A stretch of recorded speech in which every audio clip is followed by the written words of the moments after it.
A one-state or two-state solution. That's the question panelists discussed at the Lone Star Auditorium March 3rd. The panel was meant to bring awareness to the student body about the possible resolutions of peace between Israel and Palestine. Individuals have different needs, different connections to the region, to the conflict. For some of them, it might matter more. For some of them, they might feel more involved.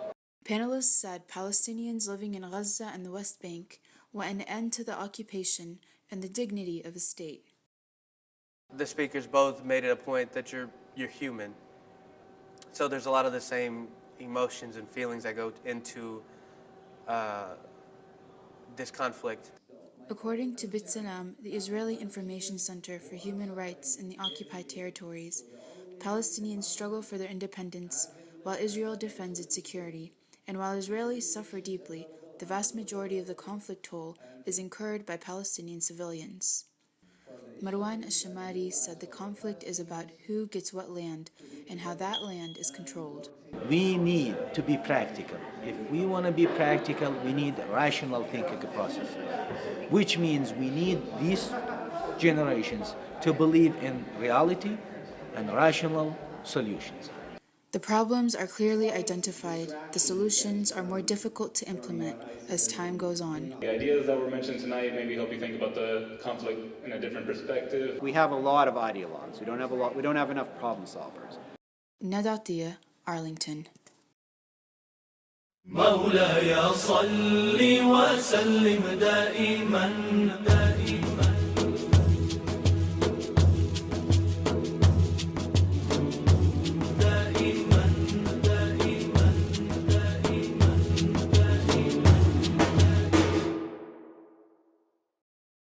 Have you ever wondered what it's like to grow up as a Muslim in the United States? For the first episode of Muslims of Atieh, we'll be talking to a Atieh student about the commitment of hijab and what it represents.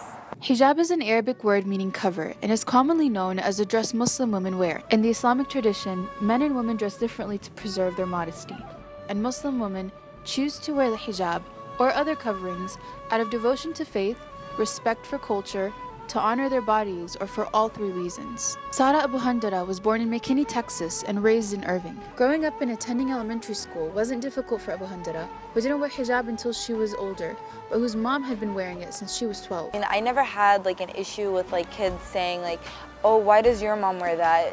I mean, they only saw her as Mom Abu Handara. She was always active within our school. But middle school was a little more of a struggle. I would always be made fun of for my religion and for my culture. It was like a norm. And I know there was a couple of other Muslim students too who underwent the exact same thing. Although the jokes she heard from her peers didn't change her beliefs, she wasn't ready to commit to hijab just yet. My mom had brought up wearing the hijab when I was in middle school, but I told her, I just had a conversation with her about it, and I said, I'm not ready yet. She soon changed her mind. I put on my hijab when I was 14 years old. I put it on a month before entering freshman year of high school. Abu Handara said after doing her research and taking the advice of her two older sisters, who had already started wearing hijab, she felt like she was ready to make what she hoped would be a lifelong commitment. I was becoming more mature, and I guess I started valuing myself more as a woman. I felt like I can take up the responsibility, and so I went up to her and I said, I'm ready. Her transition to high school wasn't difficult, although she was the only person wearing hijab. In high school, I never had that big of an issue. They were actually really, I made a lot of friends from the hijab. They would ask me questions about it, and they'd be like, oh, that's so cute, can you get me one? I'd be like, yeah, sure. While people feel differently about hijab, Abu Handara said it doesn't limit her abilities. I think it's really important prior to wearing the hijab is to be educated in why you want to wear it and what it's all about. I wear it for God, I wear it for myself, because I want to preserve myself. And I can basically do anything that I want to do. I mean, it doesn't pull me back. It makes me feel stronger and more powerful. Atieh News, Atieh. مولاي صل وسلم دائما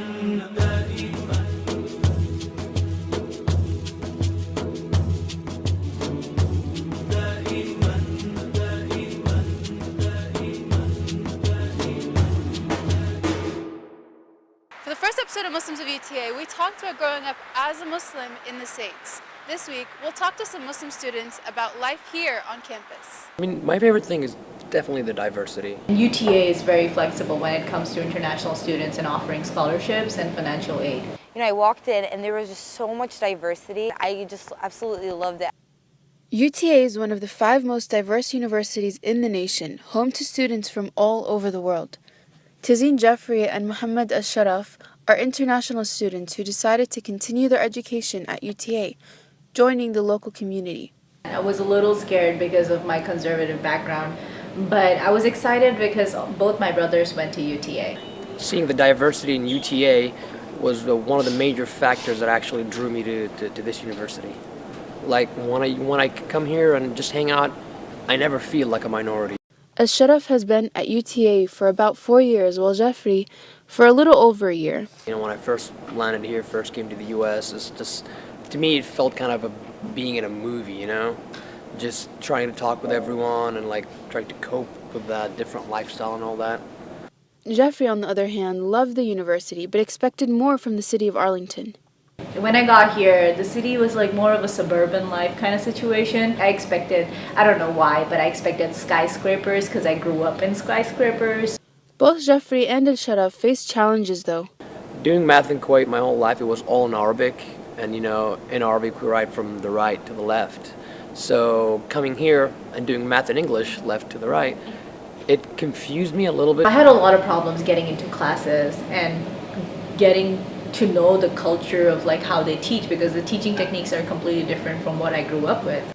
Even through the challenges, Jeffrey and Al-Sharaf managed to find a balance that works for them, managing their education, their work schedules, faith, and being so distant from their families and loved ones. The internet helps a lot, you know, because I was able to talk to my friends and talk to my family every day, and that definitely helped. It really depends on balancing everything.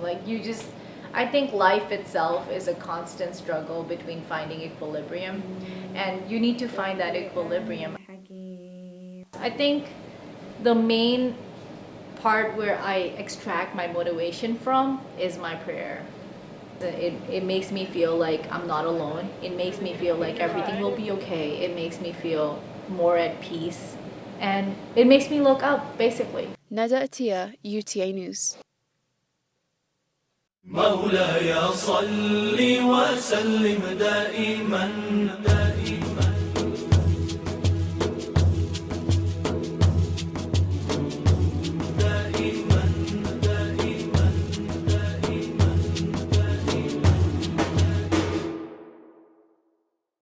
Dallas, Texas, one of the 2 urban centers of the 4th most populous metropolitan areas in the U.S., with many nonprofit offices and organizations, including the Council on American Islamic Relations, or CARE, a grassroots civil rights organization taking cases from people who have been discriminated against or face challenges for their religious or ethnic identities.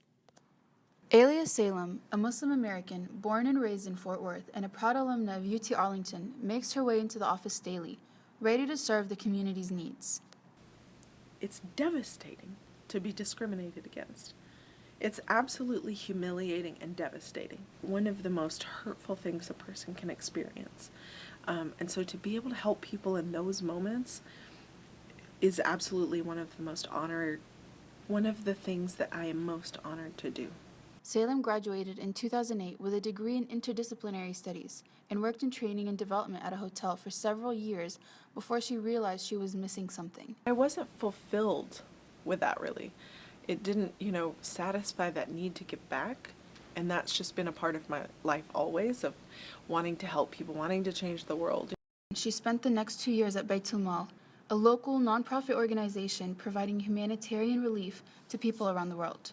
I got the opportunity to learn, within the administration and how that operates. And then this job came along as the executive director for a civil rights organization where I could use everything that I have ever learned in my life. It literally has all come together in this one role. Salem said CARE was founded primarily for dealing with issues that were specific to the Muslim community because they have a specific need, but they don't turn away any cases of discrimination from anybody. If somebody comes with a discrimination case and they want us to handle it, by all means, we're going to handle that case. And CARE is becoming a very, well-recognized, trusted name in civil rights and advocacy, and it's our responsibility to uphold that for everybody, not just for us, because everybody will at some point become a minority. Salem said she spends a lot of time educating the community about Islam and who the Muslims are in an effort to build bridges and dispel stereotypes. We do a lot of work other than just taking the cases and defending. We do a lot of work to try and stop the cases from ever happening. A lot of that is educating the community, educating them on why they need to be a contributing member of society and how that will benefit them. But then on the flip side is educating the community outside the Muslim community, people of all different faith backgrounds, on what Islam is and who Muslims are. Looking back from where she is today and what she's been able to accomplish, Salem said the important component that made it possible for her was knowing who she was, what she wanted, and letting herself take chances and grow into positions. If you don't know what you want to be, it's most likely because you don't know who you are. And if you find out who you are and what your passions really are, you're going to know where you want to be. That's the main thing, is to be conscious in the moment and to say, this is what I want for the future. You know, who knows if you'll end up where you exactly want to be, but if you put your life on autopilot and you don't take those opportunities, you definitely won't get, to where you want to go. UTA News, Nada Atieh. The UTA community met in the Bluebonnet Room Tuesday, October 14th, asking questions regarding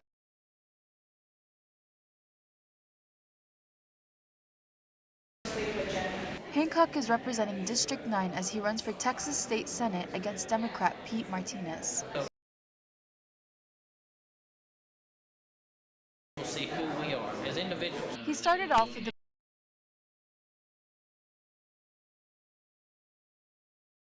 At this point, the dynamics keep changing, and so I'll never be an expert on it, and it's hard to.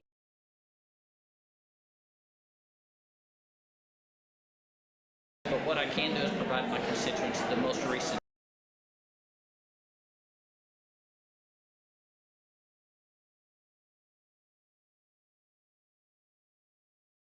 transportation funding, equal pay, and job growth.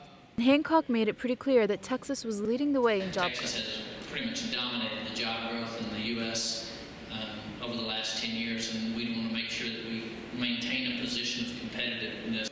UTA News, Nada Atieh.